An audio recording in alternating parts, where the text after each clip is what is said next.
Jim Walmsley, it's a pleasure to have you back on the Singletrack podcast. How are you doing today? Good, Finn. How are you?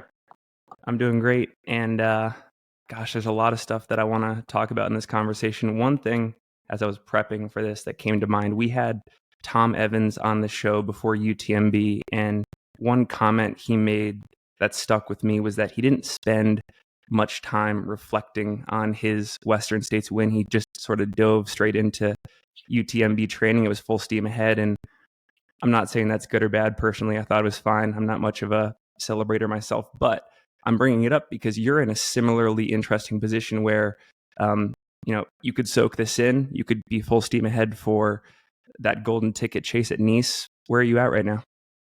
I think in the last a couple days after UTMB in the last week, I've tried to take it as a little bit of a relief and celebration. I have a quicker turnaround to Nice, so kind of one of the ideas with it in general is that there's not too much training to do between the two races. It's just to try to start feeling better. But I also had a wedding last weekend with a friend.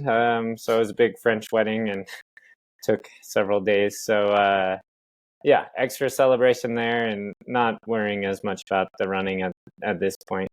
For listeners and viewers, I promise we will get into some UTMB specific questions, but here's where I want to start. It's going back in time a bit with the pace you run at the time, with your style of training, everything else in between. There was a fair bit of discussion among fans and media folks speculating that you'd be burned out and gone from the sport by 2018. And, many in your cohort, they are out of the sport entirely, or, more or less they're on the downswing. I'm curious, what do you attribute your longevity to in the sport? And did any of that sort of negativity around your style at the time motivate you at all to be where you're at today? Maybe it was negative at the time, but I wouldn't say it's had an effect. I've just always kept wanting to do my own thing, my own goals, chase the biggest races and stuff. So I think I've been able to keep the motivation throughout the years, which has kept me going. And I think it's always been just 1 year, one race at a time, and kind of just worrying more about being in the moment and training, and not worrying if I'm going to be too tired in 5 years to keep doing it. But so far, it's been at least fast forward 5 years, and for the most part, I feel like I'm able to run as good of race as I've ever been able to do at this point.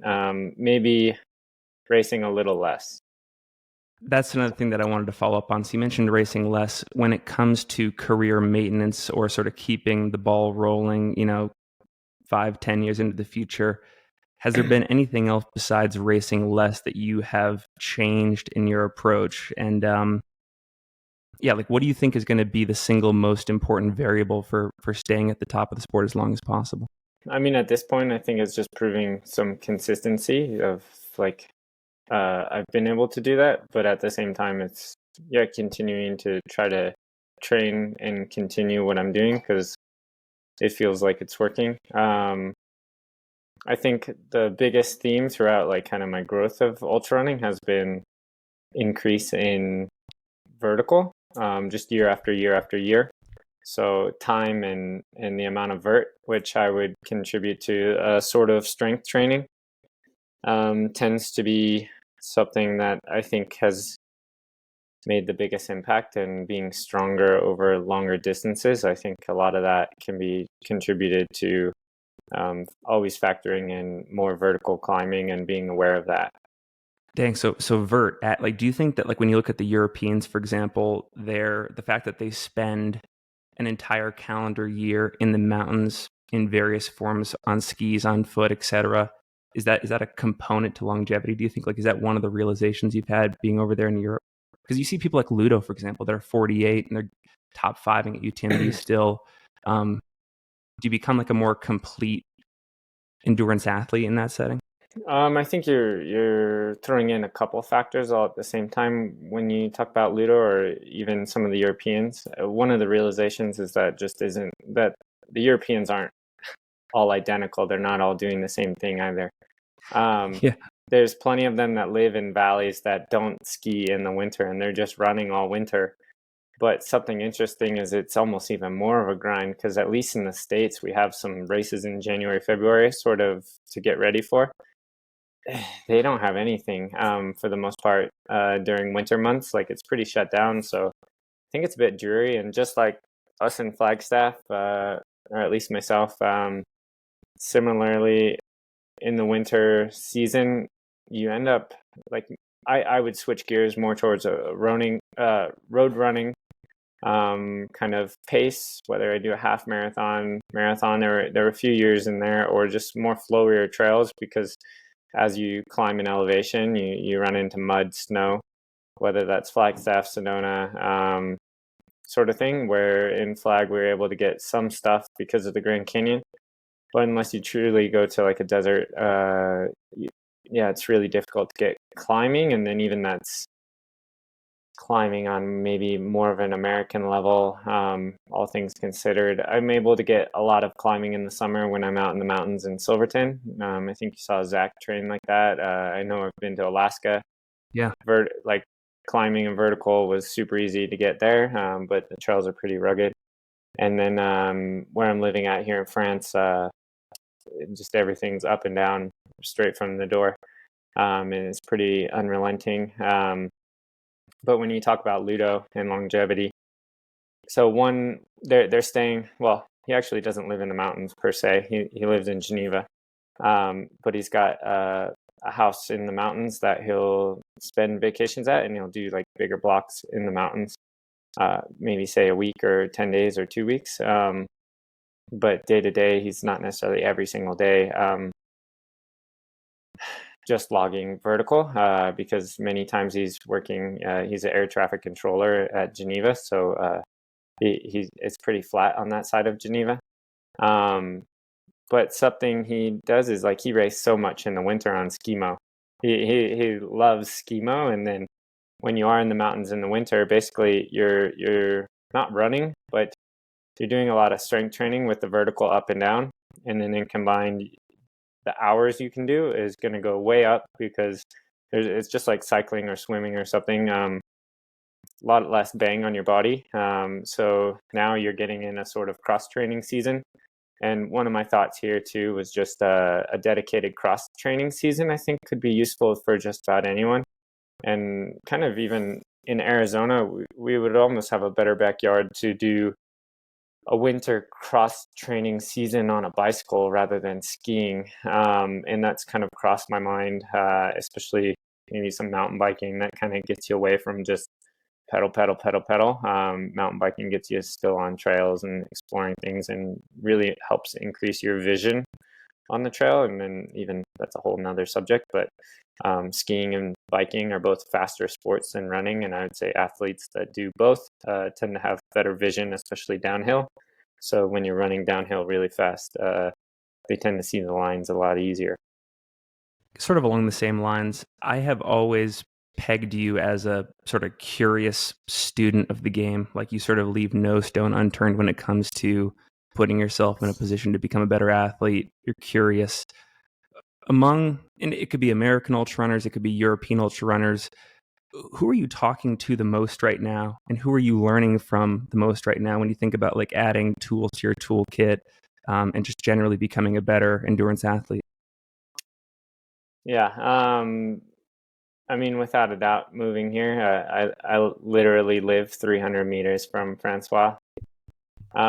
So I get a lot of advice, a lot of ideas, but also we tend to also acknowledge that we're a bit different athletes. We come from different perspectives, and there's an understanding that something that works for me might not work best for him, vice versa.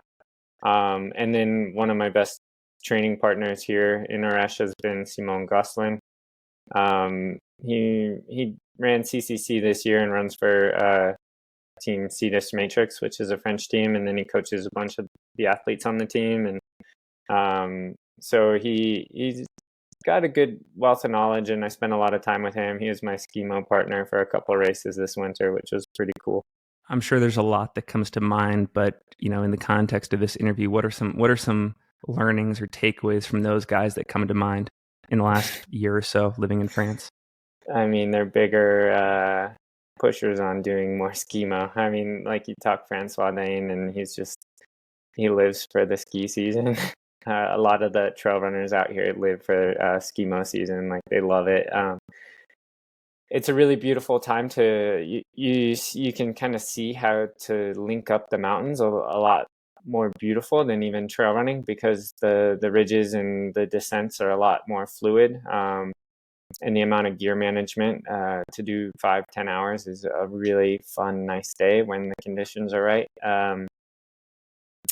Yeah, you get to go way faster than just running as well. But the mountains give it a different perspective in the winter. In addition, like there's some things that whether people in the mountains or people in the valley, another pickup is a lot of people will do some of their longer volume days on something like a bicycle instead of just running. It's interesting because you can get in 10 to 15, or sometimes, like, I mean, take for instance, Francois did a 24-hour ride before Hard Rock for his long effort. Yeah.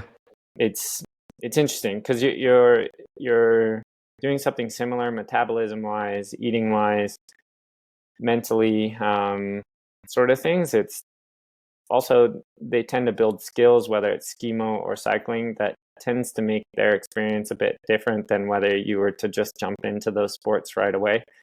Because I'm not as good of a skimo guy, so like to do 7 hours on the skis with Francois, 7 hours for him on the route that we could do together, might be like he's just got his fingers in his nose, no problem. But me, I'm huffing and puffing, sliding all over the place, not necessarily comfortable.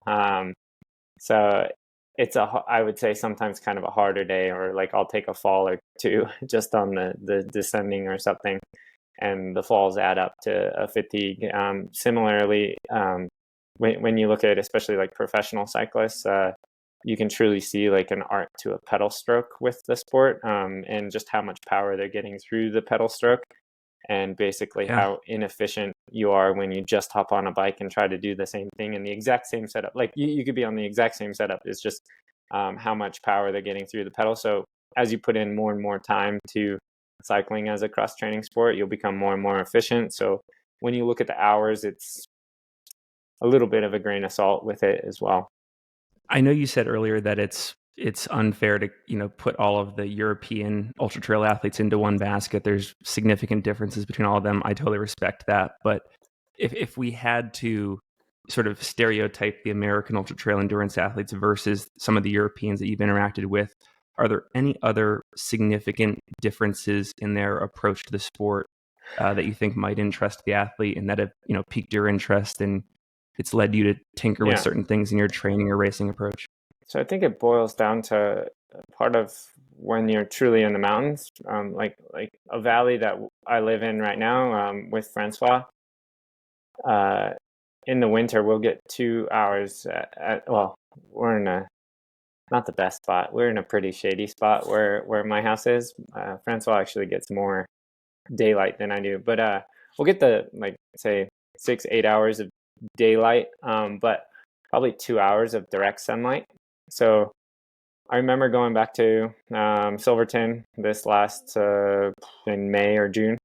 I still made it there every year. It's a special spot, but I remember when I was first going there, everyone talking about how narrow of a valley it is. Oh, you get no sunlight. And then finally going back there after being here for a year, and it's just like, man, this is wide open. Like essentially the valleys are just tighter together. They're living like truly like way back in the mountains. That's pretty rugged. And even from Europeans, typically you'll have a vacation house or a getaway house sort of chalet in the mountains, and you're not living there Yeah. every single day. It's quite tough life. It's the farmers, and the farmers are so badass here. They're up at 4 a.m. milking the cows, and then 4 p.m. and they're often high cool places, and technically we're in a farmer's valley here, but then what they don't tell you is they bring up like all their kids from like age 2 on skis, and this valley just crushes everybody on skis, and skimo specifically, and it's pretty incredible. And technically it's quote unquote like farmers kids, but they're crushing athletes. But when you look at it, it's just pretty rugged terrain, and I think it boils down to is learning to hike, really. So it's rugged enough terrain that I'm not going to run out the door every day. If I wanted to run out the door every day, I'd have to run on the mountain roads. But once you start linking together enough volume on the trails here, it's hiking. And essentially, that's where the biggest gains in my performance have come. I know I'm bouncing around a lot here, but I just have so many sort of miscellaneous questions for you. Yeah, I'll keep them coming. When you think about when you think about the biggest areas of improvement for elite athletes like yourself in the sport, so it could be nutrition, it could be pacing, it could be logistics, it could be just any other compartment of the sport, where do you see the biggest room for improvement? Like which of those categories of training and preparation do you see maybe as the biggest black box where even yourself, you're still experimenting there and you're coming into race day with a lot of question marks because you're not sure about the execution? I would say it's quite a specific question, and it basically depends on for who is the biggest improvement and for what. So I think everybody has a lot of different backgrounds you and at strengths. UTMB. For me, the biggest room for improvement was pretty much, I would say, gear management and strength and hiking, and basically looking forward to the steep hikes at the end of the course. It was a big mental shift for me this year. How about the most common one? Like when you look at, for example, like the American contingent that comes over, do you think that like your struggles can be extended to all these other athletes of your caliber that are trying to win the race, or is it pretty unique for each person? Yeah, I think in general, American men come over and you need to learn to slow down your training on steeper gradients. I would say steeper gradients, more weight in your pack, and embrace the pulls.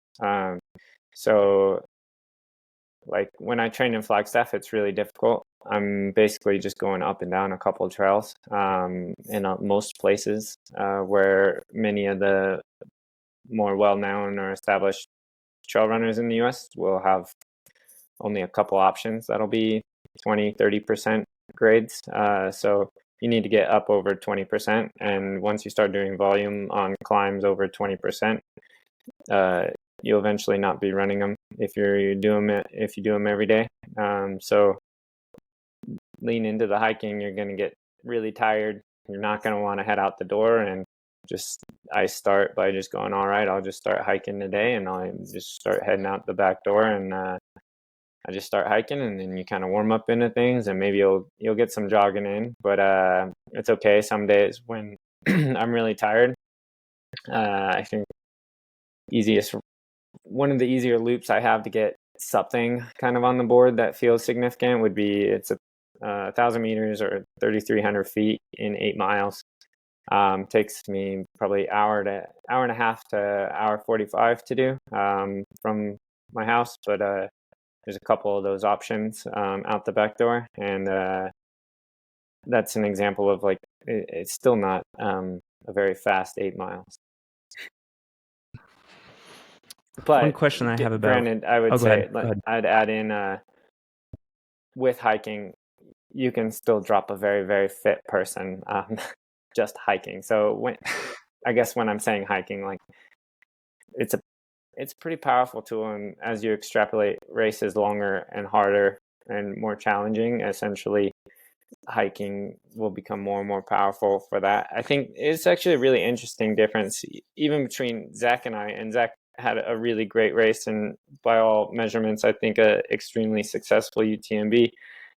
But when we compare ourselves probably on the trail, many of the things he would kind of tap running, and I could be behind him or in front of him just hiking, setting the same pace, and it's a different, I think, like kind of metabolism to it, and I think that provides a little bit more saving when you can hike instead of run. So I would make an argument that there was a bit more conservatism and saving for later in the race because of it. Plus, at the end, when you climb out of, I guess, Monte du Bovine, out of after Champex-Lac, and then you climb straight up out of Trient. This year we actually hit about a 30% incline for over a mile. They changed the climb a little bit, but when you're doing 30%, nobody's going to hike that or run that, excuse me. Nobody's going to run that at mile 80, 85 after all that vert already.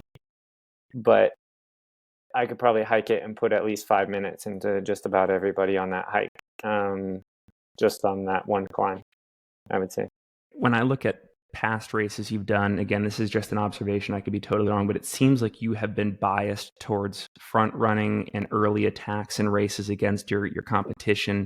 But I'm curious, you're approaching your mid-30s. Are you anywhere close to a point of physical necessity where that strategy has to change and things become more tactical or pack-like, or even your mentality becomes like, okay, like in UTMB this year where, there were points where, Zach and Germain got ahead, like, have you reached a point where like you're more comfortable with that and like you could like see yourself winning races, not having to be out there pushing the pace? I can point to a few races like Ultra Trail Cape Town or Madeira Island Ultra Trail, and a few where I really tried to stay a bit more patient, which doesn't always seem like it lasts so long, but staying patient for, say it's a 12-hour race, staying patient for 3-4 hours has made a really big difference. UTMB specifically, it kind of gets tired of trying to make any moves early and they just haven't worked out, or I haven't been able to stick it. I wouldn't say they didn't work. They obviously didn't work per se, but I would say more the confusing part is not being able to stick kind of after making a move. There's just kind of a fatigue to follow that I hadn't been able to kind of shake off and bounce out of. And this year, I would say Zach and I both were front running. We were off together and then kind of took some pushing around each other when we had some opportunities. Probably me first putting in a couple minutes when we hit Pyramid Calcaire, which is so 50K is Les Chapures, and then you climb up to Col de la Seine. And then just after that, once you're in Italy, you go to this kind of really talus area. And I was able to get a couple minutes just on that little section, but then not trying to push from there, but then had a really good hike after Courmayeur. So I was able to have a few minutes, but then not a good spot kind of once I hit the flat running in between. And when Zach, I think he saw it and decided to push on. But he was able to get a few minutes on me and I wasn't able to go with him. So I think we both had a comfortableness with being in the front. I think we both have a lot of experience with it. And both of us kind of realizing we need to just trust that side of the instinct, but probably be a bit guarded when we are in the front. And I think that's how both of us kind of were able to maintain more energy for the end of the race and finally put together kind of more of a complete race at UTMB. Where does, and we should probably get into UTMB now, but where does this win rank on your list of accomplishments across your running career? Like, was this the hardest victory to earn? Was it the most impressive? Like, how do you personally feel about it? Yeah. I mean, I think there's a lot of parallels between this win and the win in 2018 at Western States. Both are kind of the first and breakthrough sort of feelings. So I would say one of the first times of winning either race has been really, really special. Kind of just relief and feeling like a few years of work have paid off. Do you think you had your best day? I think I had a day I'm really proud of. I think I had low moments, so it's hard to say whether that's your best day. I had moments when Zach was pulling away from Grand Col Ferret on it's almost 13 miles of descent where I was just hearing his splits go out, and then finally I was hearing splits about the person behind me, and I was like, well, who's behind me? And they're like, I don't know. And then I hear like, oh, it's a French guy behind you. I'm like, oh, crap. And then Because, all right, an American's getting you, maybe you can at least be quote unquote first French, and then you're not going to be first American or first French guy. You're like, oh man. Um, but then Germain caught me just before Champex-Lac, but yeah, I mean, yeah, the way I came back after Champex-Lac and the feelings from Champex-Lac to the finish, pretty much were as best of feelings as I could ever hope for, and I think I ran as well as I could hope for. Basically, the last 50K, and if I had that every year, I think it would be very difficult to beat. But also, I'm pretty shocked by it myself, and I don't even feel confident enough that that would be there again next time I line up. I know you talked earlier in the conversation about the importance of, nailing gear management and becoming a more efficient hiker, all of these, benefits of being based where you are in France. Have there been any other big takeaways about the move to France and doing all of your prep over there versus, doing everything at a Flagstaff or at a Silverton or, somewhere based in the States?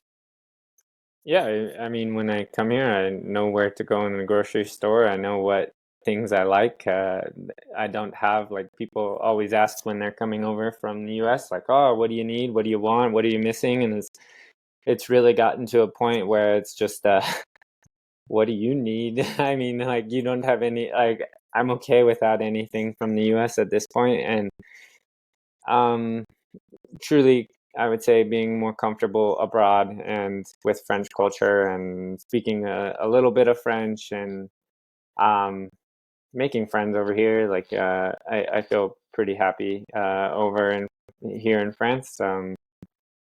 So I would say it goes to being comfortable here. Where I think when you see people do a bit of training for UTMB here, you got to think about it in your head a bit, and they could be living in a hotel room or just a room and sharing a house with a bunch of other athletes or something like that. It's not Mhm. necessarily ideal. It's not home. It's not what you're used to.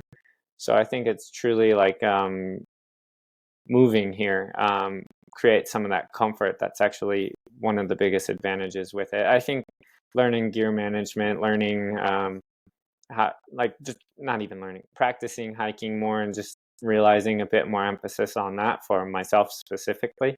Um, Obviously, that can be done in the US, but to truly, like, culturally feel a lot more comfortable here, to understand, like, every time you want to go out to have dinner, especially in a place like Chamonix, like, I mean, Chamonix race week, you need to call a couple days beforehand to make reservations. Like, the number of Americans that just get caught out of, like, oh yeah, we don't, or like you just ask them like, oh, where do you have reservations tonight? And they're like, I don't know. And then you're like, oh man, you're gonna get caught without dinner. And it's things that happened all the time when I would come over, but yeah, getting more used to that side of the culture with things, I would say, is by far one of the biggest advantages. Seems simple, but In ret- yeah. yeah. In retrospect, though, was your hunch correct that this is exactly what you needed to do to win this race? Like the move to France had, like in retrospect, the move to France, doing everything you've done, had to happen in this order for a UTMB victory to be possible? Or are you now thinking, okay, based on what I've learned, okay, maybe I actually could replicate this stuff over in, like, Mammoth Lakes or in Silverton? There is a blueprint that works in the US as well. Yeah, I think it's more of a mental shift and just hanging out every day with Francois and Simone and another friend, Simone. Uh, it's kind of our little crew here. It's more of a mindset shift, so of course it's replicatable somewhere else. And without a doubt, you see Courtney and other women from the States replicate it from the US. Katie Scheid, it worked for her really well to be more European based, and but she also came from the White Mountains and had a lot of backpacking experience with that. So perhaps that's already there. Yeah, I think the idea of backpacking is really powerful, and basically to keep moving and you're moving fine. Just moving slow doesn't mean anything. But if you're moving, depends on where it is, what it is. It could be a really great positive part of the race. Again, just doing like some self-reflection over the last 16 months, are there any other ways that you see yourself as a different person versus the person who was prepping to move over there in, April or May of 2022? Like, how have you changed? I think it's just more, it makes me reflect more on how much I've enjoyed the decision to come over here, how much the shift in mindset I've really, really enjoyed. And I am really happy and fortunate for like the French friends and community and people I have. And it's been a fun experience that I don't regret. It's last year, I would say there was a lot more stress with it, where a big difference. Yeah. I think last year it would have been a lot easier to come over for 3 months, 90 days that your visa is allowed, and then go back.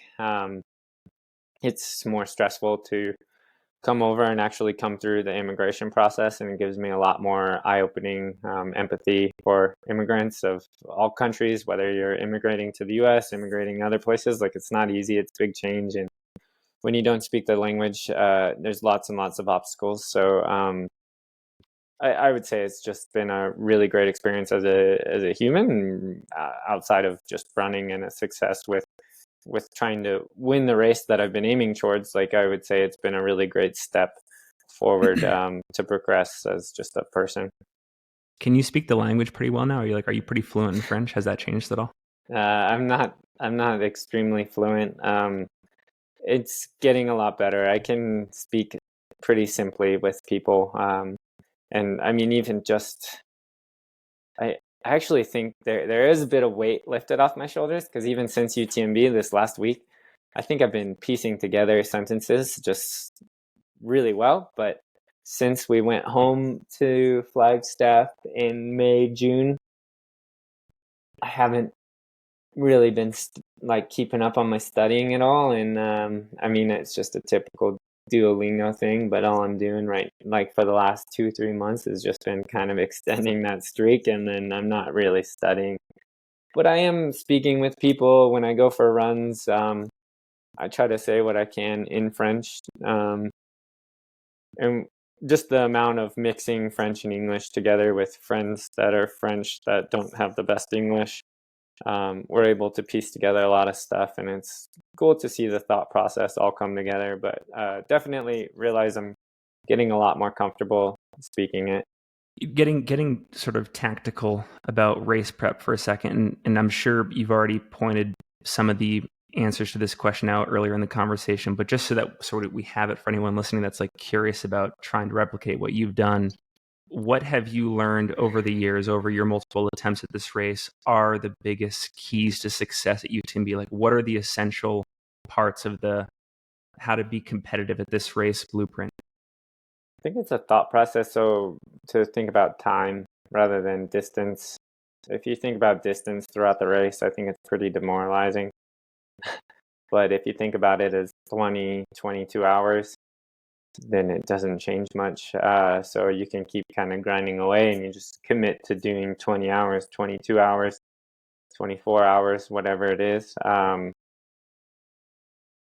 If you just mentally commit that it's going to be a 24-hour endeavor, then it doesn't really matter how far you are. You might hit the finish line before or after that, but I mean, if you go for 24 hours before you reevaluate how far you have to go, you might only have one more hour to go, and you're like, all right, I can make it one more hour to the finish line. Like, we're going to do it.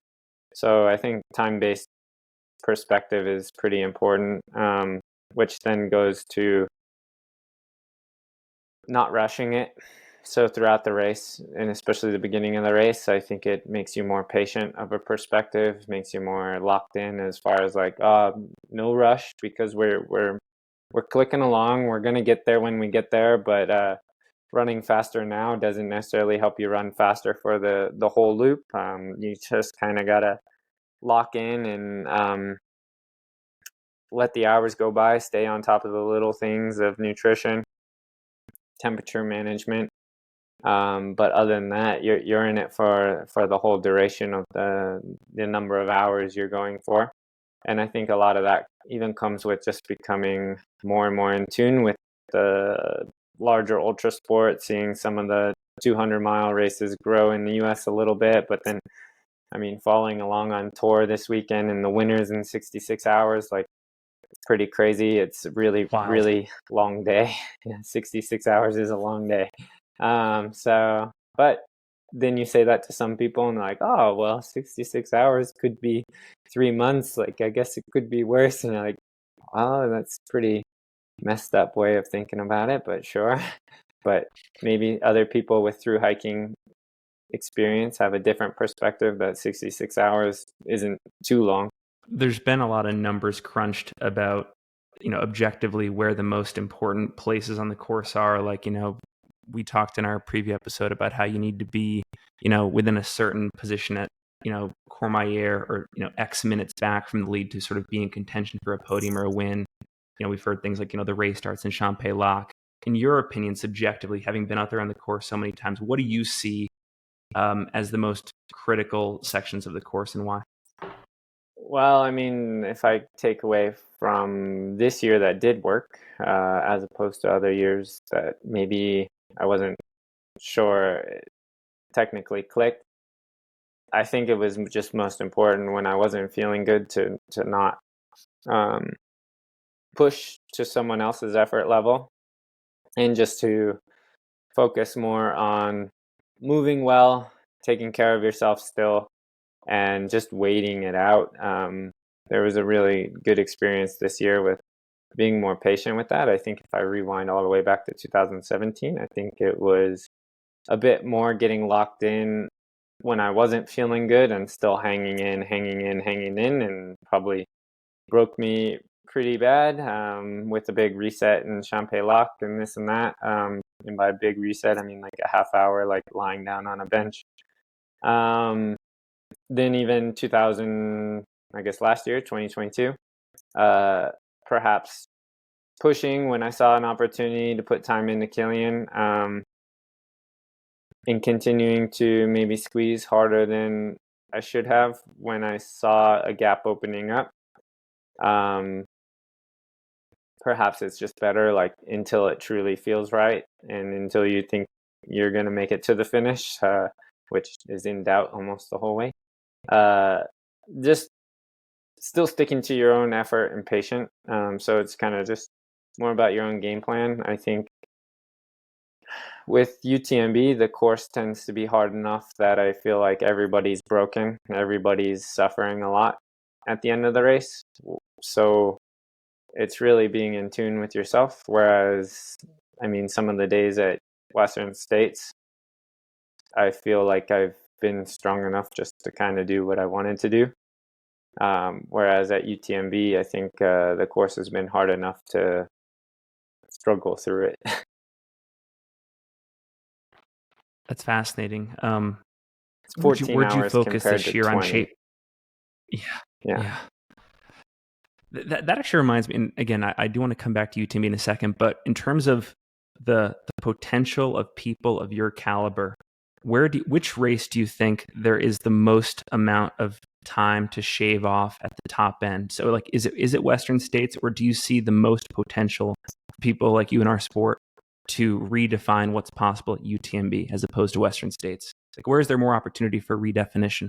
Well, I think Western States takes so much coming together with the weather. If you don't have a decent weather day, you're not going to come close to it. So if it's over 100 degrees, I don't think someone's going to touch 1409. So basically, like, and not to mention, most people don't realize that the high temperature, I think, is a lot less important than the morning temperature that you're starting with is more important for the front runners. Than if you have a cold morning temperature, it's like green light, let's go. But and then you deal with the heat when it comes, as opposed to people see the high temperature, but sometimes they don't realize it's gonna increase 40 degrees. Like there's a lot of hours of good running before everybody gets hit by the heat. And I think in 2021, my last Western States, like I think that was something that I saw and took an advantage of before everybody else. So we all got smashed by the heat, but I basically had an hour or so lead by that time, and the heat became my friend to just keep a buffer. So, but as far as what's exploitable in time, I don't know. It's all ultra. There's all sorts of just marginal gains to be found.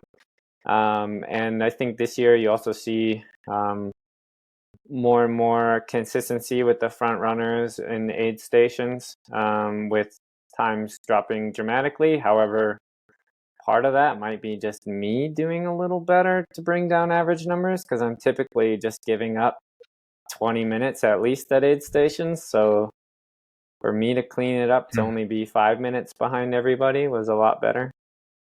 It I affects the find that average when fascinating, by the I'm way, at so Western slow. States. Yeah. Yeah. Well, I find that fascinating at Western States that, okay, you put a gap on somebody in the second half of the race, and then there's really an additional burden on the people that are trailing you, in that you could just maintain from there on out. They have to increase their speed in that heat, which puts pretty significant toll on them. Like, it's another way to look at the importance of establishing a gap early, and then Basically, to see Hal that heat Kerner, he settle did it in. And every time. okay, coming back to UTMB, where did you focus the most this year on shaving off time? Was it in aid stations? Was it with gear? Was it on a certain section of the course? Where was it? I mean, so throughout the race, I wasn't looking at my pace time or anything. I studied things. I ran through it a bunch of times at this point over the years. So I know the course. The effort was fine. I think we went, I don't even know. I haven't gone back to look, but I'm pretty sure I saw 5 hours on my watch when we went through Les Chapter. And I remembered writing down some splits, and I think it was 5:03 the year before. So I was like, oh, we're moving pretty good. So not so bad. Just another year of Zach, Tom, and I off the front again. So there was 3 of us instead of 4 of us the year before. But I didn't look at my watch again until I think the top of Les Flagères. Someone told me, "Oh, you're gonna break the course record," and I was like, "Well, it's a little different course, but let me look at the time." And I think I saw like basically it was 19 hours flat at the top. And I was like, I guess I'll be under that time, this and that. So to Flageur, and I guess it's about 1 p.m. I think. That was good. So I guess, but it wasn't because I was aiming for anything. It was mostly about sticking to effort-based stuff. So managing how I was feeling, and then finally getting my stomach under control, which means finally I was able to get on top of calories again, and I was able to drink and eat enough while I wasn't feeling good to kind of hang in there. But finally I could feel things like really clicked just before Champ-et-Lac, and then finally eating in Champ-et-Lac changed everything to really get the right amount of calories in. I know this is weird to say, but I always felt, if I look back at like all of your appearances at UTMB, I always felt that 2017 was your most badass finish, because you seriously came back from the dead and showed that, you weren't down for the count, and you even fended off Pau Capel in the streets of Chamonix, who was hard charging to maintain that 5th position. I also thought last year was cool because, you bled a little bit, but you still finished and maintained a pretty good position. I'm bringing those up because if you look at the 2 DNFs you had, given that you've shown this ability over the years to either to fend off just enough or to sort of resurrect yourself, have you ever felt in retrospect that with those DNFs, if you had kept going, you could have forced a podium or even a top 5 in those years? Well, 2018, I mean, I think I was in the front somewhere, probably to Les Chapure, maybe Col de la Seine, so maybe I was kind of towards the front to Italy, but I mean, I fell apart so early. I basically just overtrained that year, and I remember descending down into Courmayeur, and like people were just darting past me left and right. I was just getting past so much. I mean, both DNFs, I think I was pretty just mentally broken. 2018, I can just honestly, and I've like tried to analyze it a lot, but just I think I overtrained that year. And that was that. So, I mean, I just did too much and got too confident in between Western States and UTMB. I think it's easier when you've won Western States to go to maybe not be as hungry. Because I guess I've had 2 DNFs when I won Western States. So, and then you see Tom have a DNF. So, like, yeah, I mean, you're pretty happy with the year if you can win a Western States. So, perhaps there's a bit of hunger side of it that makes it more difficult. Then 2021, I just didn't have the right like energy again. It wasn't an overtraining thing, but I think I got to a point in the race, I mean, where so much clicked mentally of what I wanted to do the next couple of years, because it was just, I'm over this, I'm tired of this race feeling like crap. I'm going to come back and start doing it right. And there was just a big mental shift to make life changes to kind of dedicate trying to feel better at UTMB. And then 2022 last year, I think all the pieces were there. Stress was high in life, I would say, but again, cracked and just off the front too. I mean, without pressure from other athletes, I would say, which was really disappointing. But then I would say that mentality of like, well, I'm still moving. I'm not completely bonked out of my mind. Like, there's still energy. I'm just not able to run fast. And just that was just a pure grind in 2022. And then I think that was a really good perspective, something learning wise that I was nice to go through. I would have preferred a better day, but yeah, it's just kind of muscling out a hard day when things don't go great. So understanding that, this could be the first of many UTMB victories for you. We can talk about what's next in a second. I want to ask one other fun question, at least it's fun in my opinion.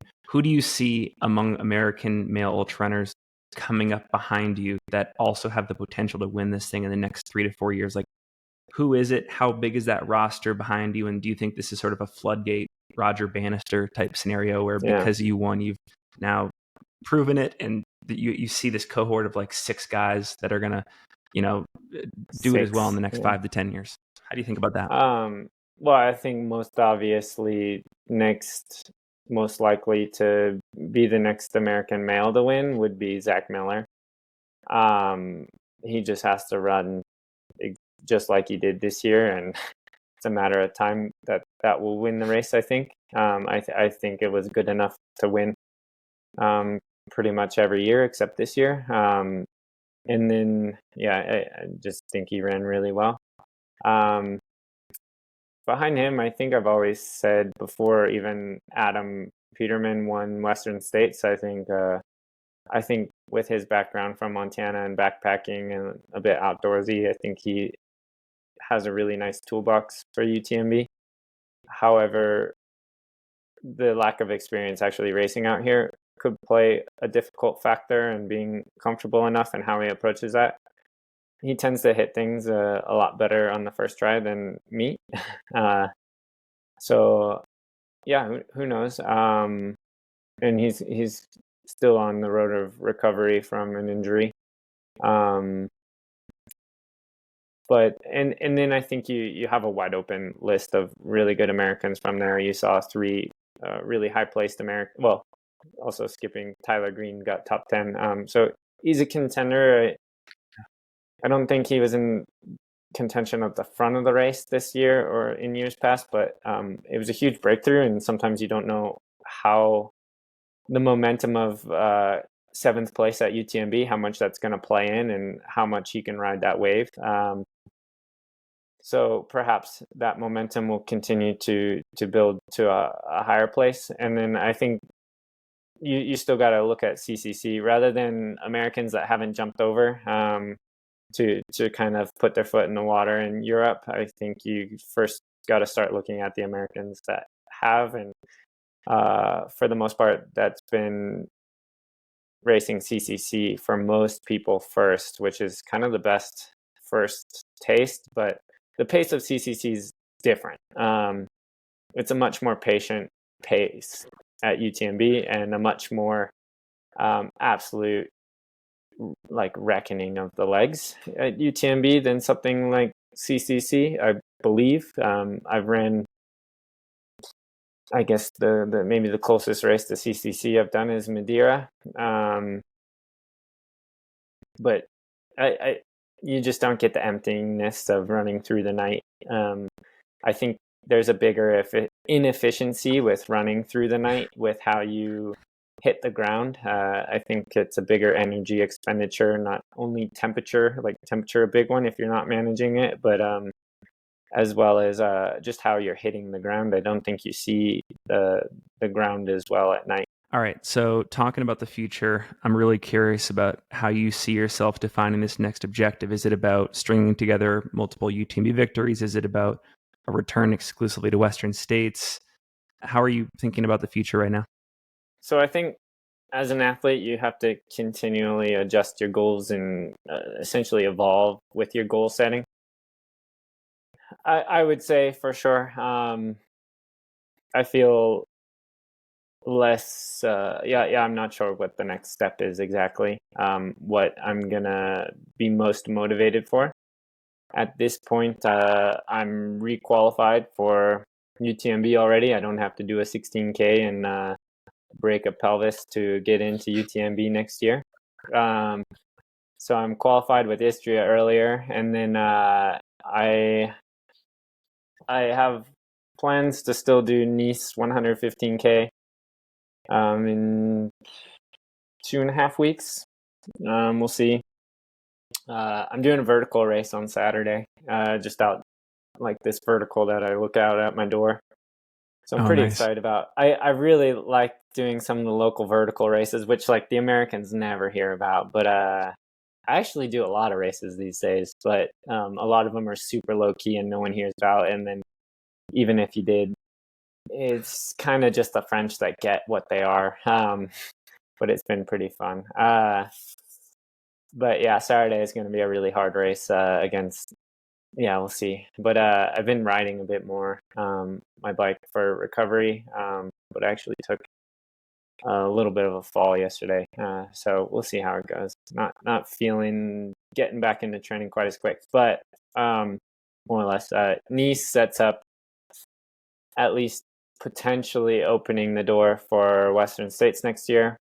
And then I know I've never done anything on the Canary Islands, whether it's Transvolcania or Transgran Canaria, but timing with Transgran Canaria seems to be interesting and fun.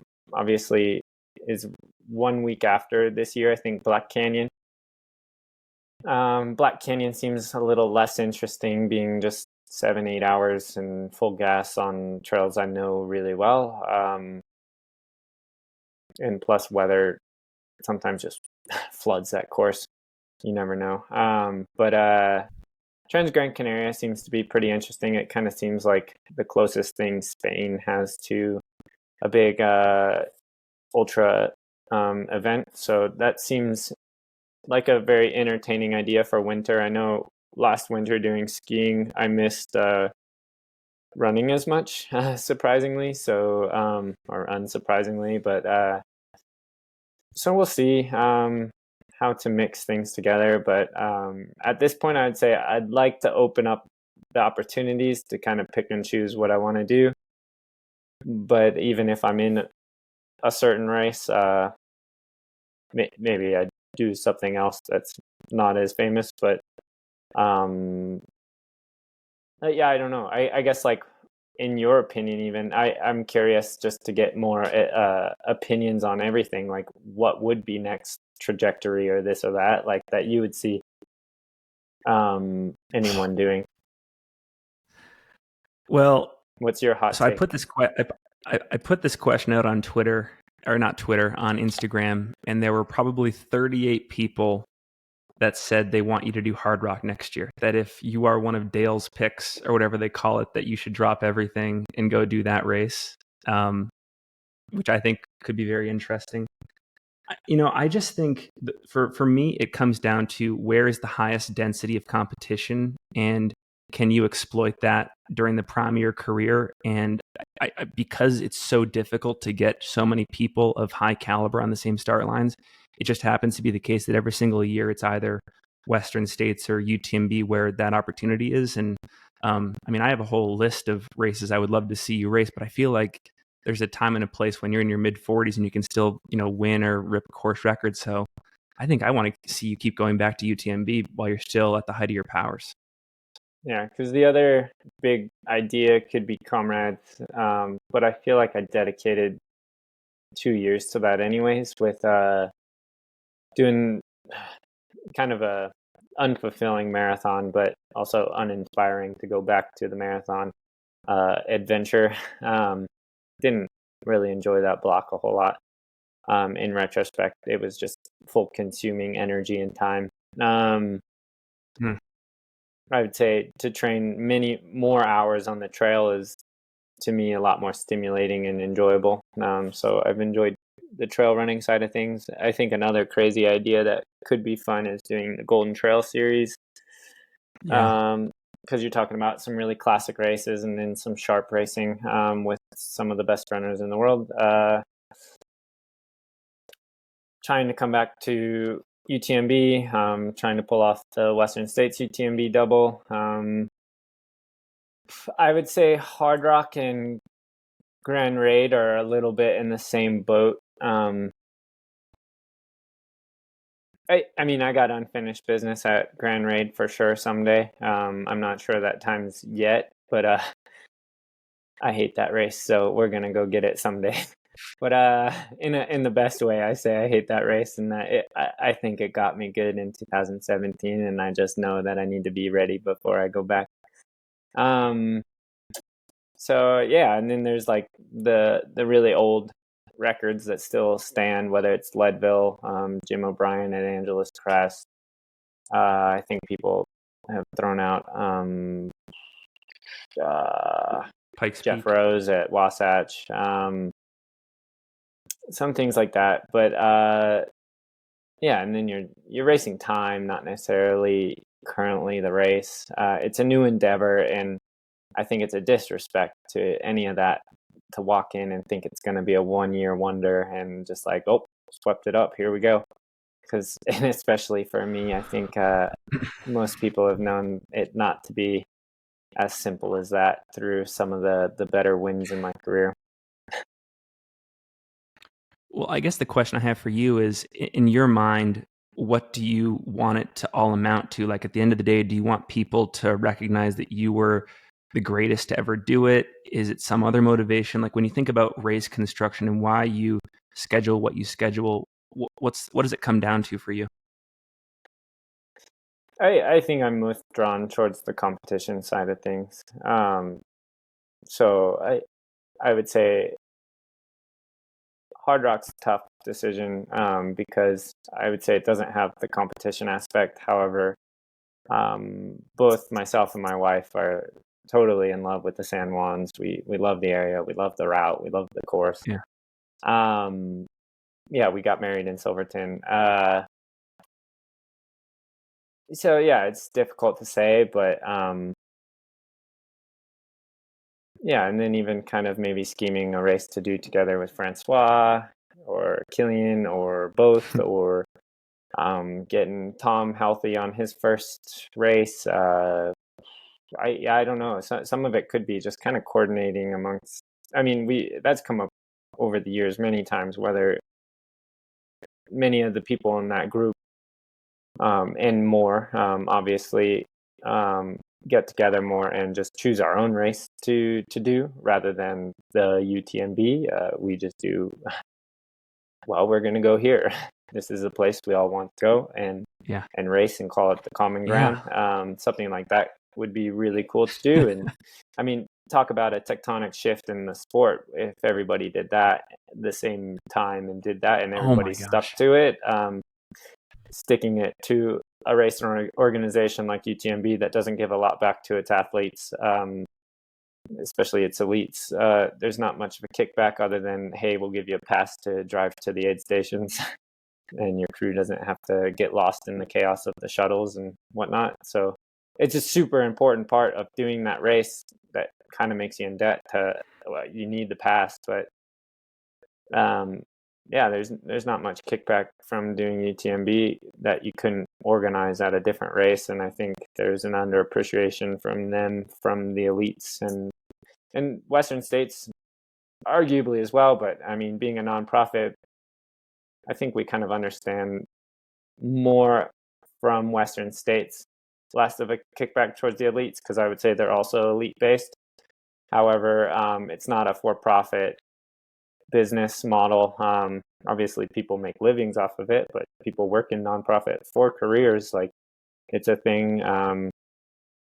It's limited. It's not based on growth and growing or buying other races.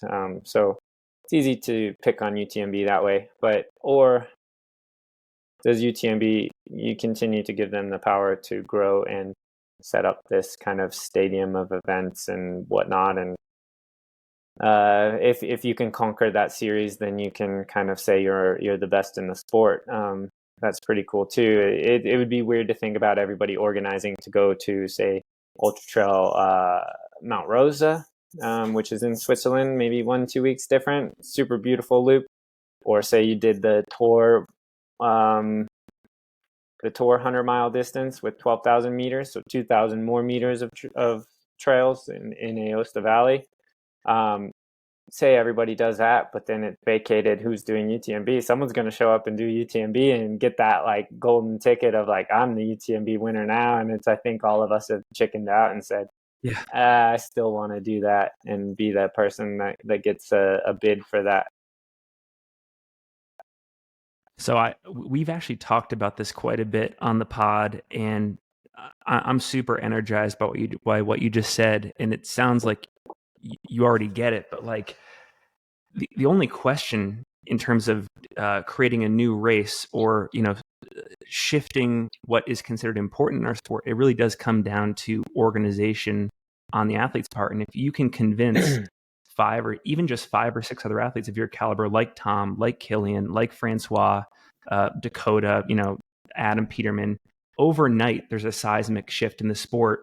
And what was indisputably, the World Series and the most popular and the most important race in our sport changes overnight in 1 year. Like, it doesn't take 10 or 20 years of tradition to change things slowly. Like, overnight, you guys would change what I know, for example, I focus on from a media standpoint. It would be fascinating. And, say what you want about UTMB, that it would be fascinating to see, maybe for the first time in history, athletes taking it upon themselves to organize and to just create new importance in the sport somewhere else.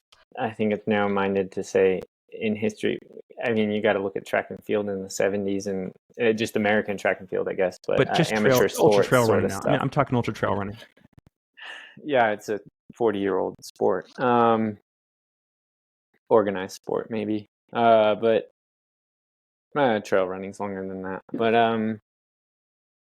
yeah, it's something hypothetical to, I don't know. It's easy to say, I could do that now because now I have one UTMB. If I was one of the guys without a UTMB win, I think I'd be pretty hungry to still keep going back. Gosh. All right. Couple hypotheticals here that I wanted to ask you before we close up. I really appreciate your time. I know we've been going long. A couple of these are from the audience too. I know that, I'll assume that you wouldn't want to change much about your career because it all led to this moment, which was a UTMB victory, but purely out of curiosity, if you were forced to relive 1 year of your ultra running career with the knowledge you have now, which year would you choose and why? I think just going back to the first wins of whether it's this year, it feels pretty sweet, or 2018. 2018 definitely had kind of the mojo still from the group of guys we had in Flagstaff. I would say that was a special time of group of friends. trying to just conquer everything in ultra running in the world, and everybody having a like-minded goal that got probably pretty shaken up with relationship-wise, just kind of during COVID, not talking as much and lack of communication is what I would boil that down to, just growing apart. But I mean, the biggest thing is like essentially what sucks is there was a year off of racing anything big and important for everybody. That's kind of a bummer, and how it took away from being able to do comrades. But 2018 was a lot of fun. This year is pretty fun. I think they're on par. What's the race, if there is one, from earlier in your ultra running career that you look back on and you think to yourself, on a physical level, I don't think I could ever replicate that again, and why? Well, I still scratch my head on the Grand Canyon FKT. I know I cracked. I ran 120, so pretty much was pretty perfect. The way out, I think, was perfect. I was begging basically with my eyes to the friends that were helping me on the north side to like, hey, job done. We got a FKT one across the rim. Who's going to give me a ride back around? And like everybody's like, dude, you got to get back in there. And like, uh-huh. And I think I took 4 minutes on the north side. So there's some time there. I know I went number 2 at Phantom Ranch on the way back. So there's some time there. And then the climb out was 127. And I think there's 10 to 15 minutes. Like perfect climb out on rim to rim to rim would be closer to 72 minutes, which is pretty solid just on a day out in the canyon. I mean, over under of a good climb up North Kaibab, I've always said is 70 minutes. Under 70, like you're pretty fit. Doesn't matter. So if you could hold on for that, I mean, you get to 17 minutes there. So I like thinking about that one. That one's, but then again, you put it all together and like, typically not gonna ding ding ding perfect. That was pretty good. I'd throw Lake Sonoma 50 mile in there. That one felt really good. Which everybody starts to change courses nowadays, so I don't know. Because Speedgoat was a surprisingly good one. I don't think I was focused for that. That went into 2017. That was a good preparation year because I think I tagged Kendall Mountain before Speedgoat and was just like, oh yeah, things feel pretty good. I think I'll go out to Speedgoat. Yeah. Seems like a bunch of UTMB guys are going to do that as a prep race. I'll go do it too. And that went really good, but then they made the course a bit different, which then Adam ran pretty much comparable enough to knock it off by 30 seconds. So then that was a good one. But 100 mile, I mean, okay, so yeah, given the exact conditions, 2018 I think was my best run at Western States. So 2018 I would take as maybe out of all those. That's the one like I just had the perfect day. 2018 Western States. Not 2019. 2019's faster. 2018 was the best run ever. Yeah. This is from the audience, but I share a similar fascination.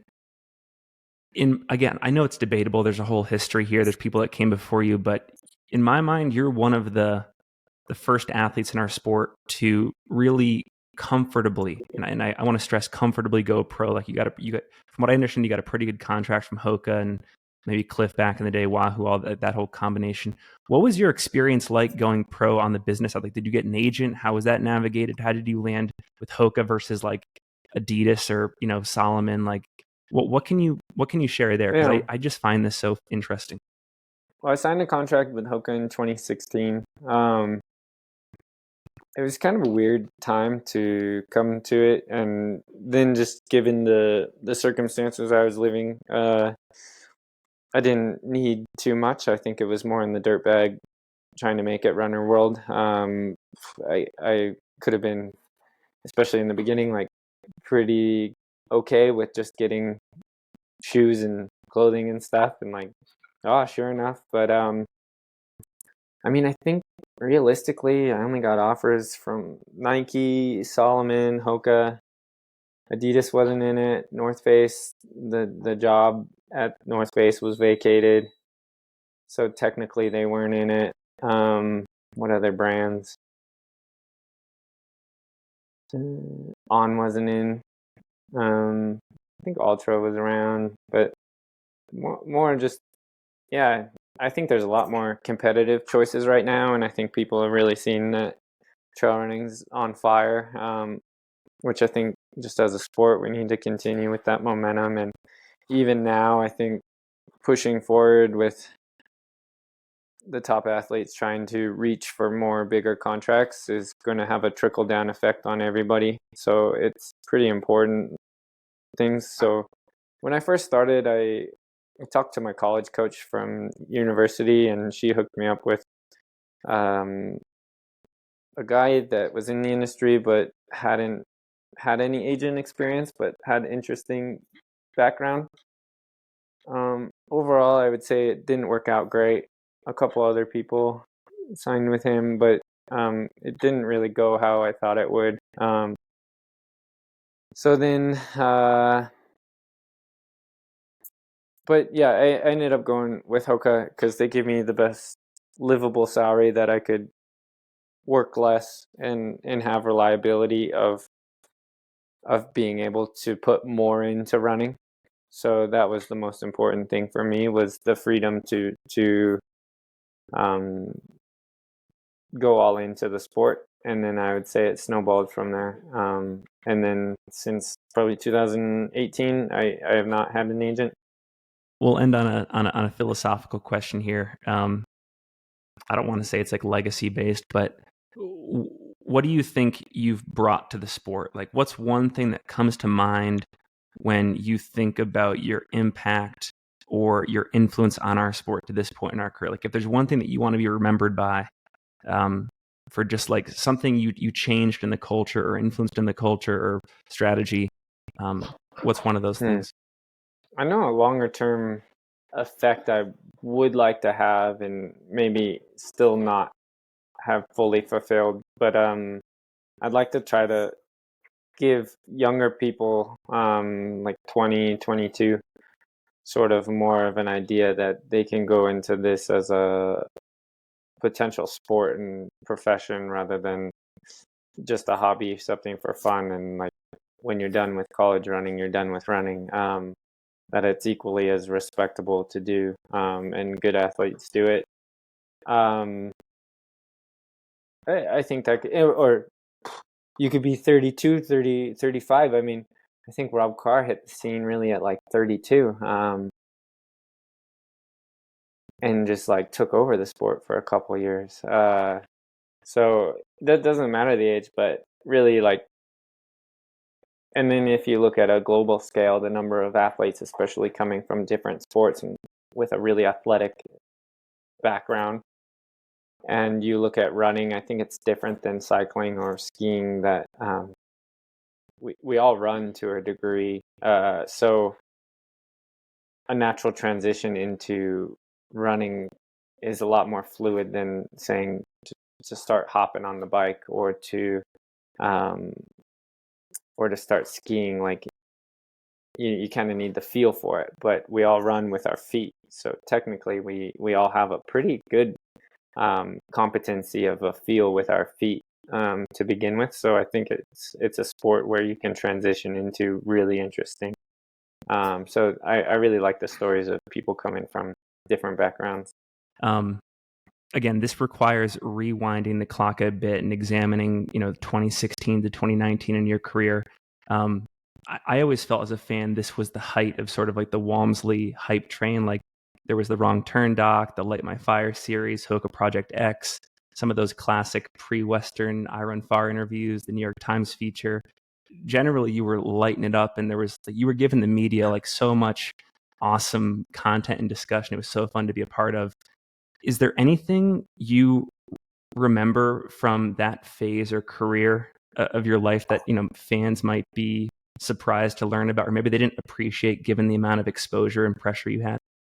Well, I'd say it Because it kind feels of like you've boiled. changed, right? Like you've gone like media dark and stuff. So I'm just like No, you've changed, and I not in a bad way, technically but like post you've the changed. same. I had a good friend at the time that was more into uh, like I let other people have login info to just tweet or post whatever sometimes. And now I have people cover races for me because it offers a really great uh, insight and look from my perspective of what I'm doing on things without me having necessarily to do the work. But I had a really close relationship with a friend, and he was all into like we'd have a lot of beers and basically just yeah, kind of the unfiltered long run stuff would more or less make it to bigger media side of things, and not to mention the ignorance of just coming from track and just thinking you can roll in because you think you're faster, fitter, blah blah. But I guess it also boiled down to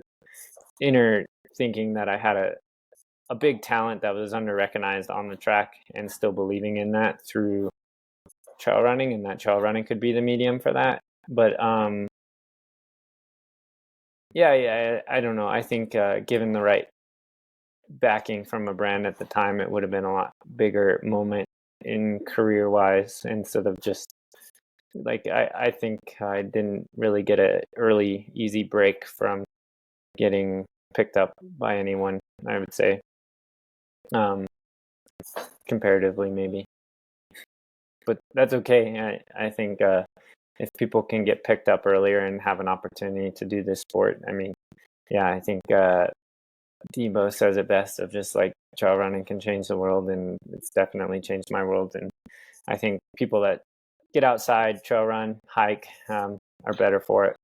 Do you feel like there's been pressure to self-censor your views on the sport or your projections about what you can do in the sport, or is that just been part of the process of being in the sport longer and um, you know, talking to the media, talking to me is exhausting, and it's like I'm just gonna like say the minimum that I need and go back to work.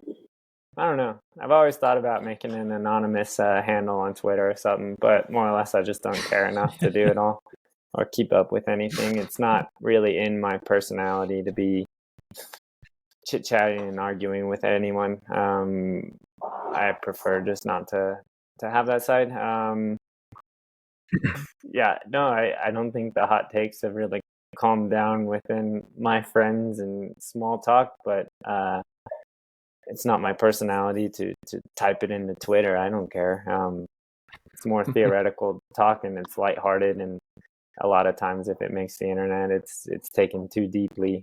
So and I think ultimately, most of us, if we want to say anything on a bigger scale, if you break it down and pick it apart, you're probably wrong. So there's no point trying to preach anything out like too loudly. I don't feel like I have a cemented philosophical reasosoning behind what I'm doing. I kind of shooting from the hip and blah blah. But um, yeah, so I no, I'm not. I don't think too much has changed for me personally, but at the same time, I think it's just maturity and more speed bumps and stop signs along the way that kind of slow me down. Of uh, maybe not the best thing to say. Well, Jim, I can't thank you enough for your time.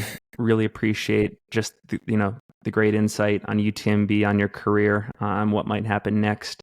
We'll make sure to link to all your social media in the show notes. Any final thoughts? Anything you want to leave listeners with before we go? No, if anyone has the best ideas to where to go next, keep them coming. Let me know. Yeah, it's exciting to kind of try to do some ideas that more or less the sport wants or sees to do too. I think fun ideas for the sport are fun ideas for me too. So that brings kind of the excitement to things.